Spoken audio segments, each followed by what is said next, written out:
Hey, this your girl T. This is my first time going on StreamYard onto YouTube. So I wanted to tell a story. This is going to be a story time. So back in the days, in the 90s, I wanted to do music. I wanted to do music so bad. I used to sing in a gospel choir.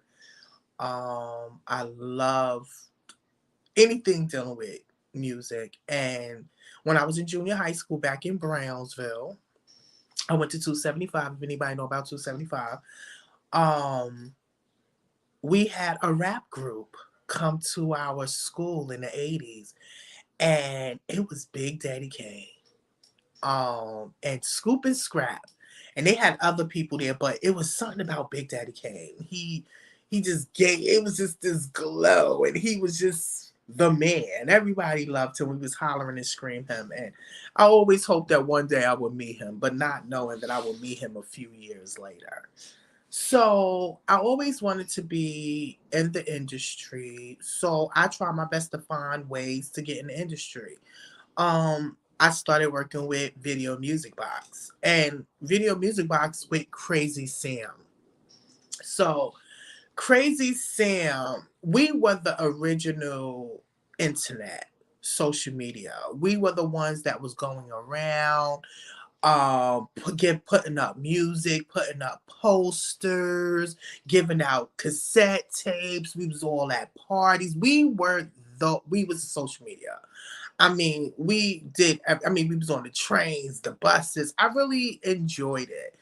But I also had an opportunity to be in different videos, studios. I was able to go to Apollo. Apollo was amazing. I had fun at Apollo.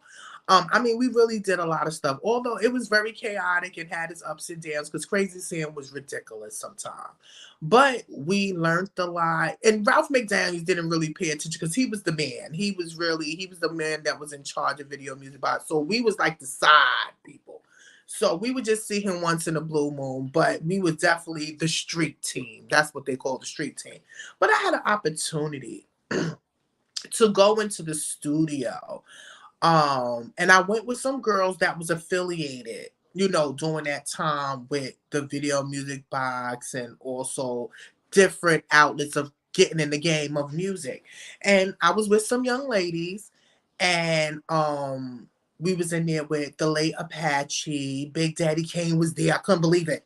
I wound up running into him when I was old, because I ran into him when I was like 13, 14, and then ran back into him when I became an older teenager and stuff.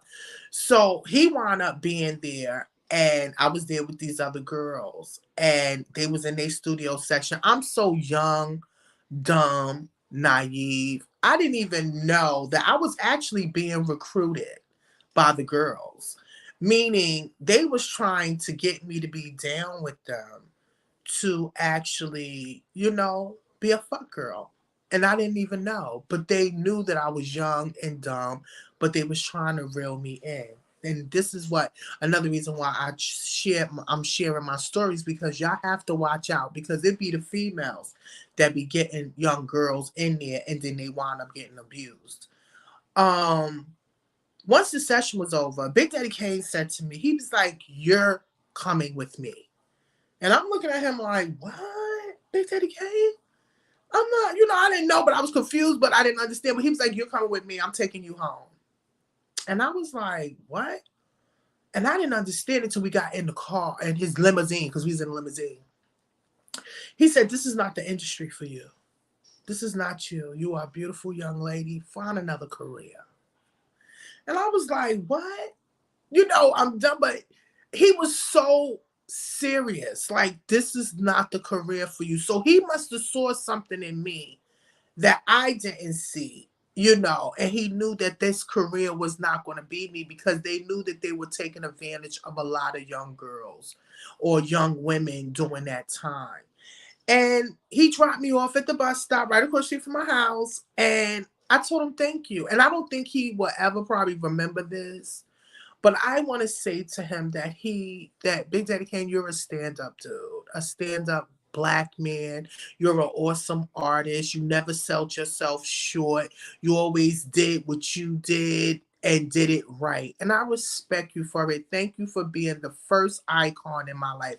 And only reason why I am sharing this story is because it actually is the 50 year of hip hop, and also this whole Diddy and Cassie thing, where I could have seen myself caught out there like that, being dumb, naive, wanting to fit in. And you have a lot of people, young women, even young guys, that do this, that want to fit in, and they wind up not able to come back out. So that was my story time on how Big Daddy Kane saved me, And if y'all do, y'all can, definitely share this with him, tag him, or whatever. But I want to just say thank you again for telling me this wasn't my career, that wasn't my life, and for me to, you know do something else. And I did. I became a beauty artist, and I've been a beauty artist ever since. I still love music. I still respect music, but I understand, you got to be built for this. You got to be built for that game. And I wasn't built for it at that moment.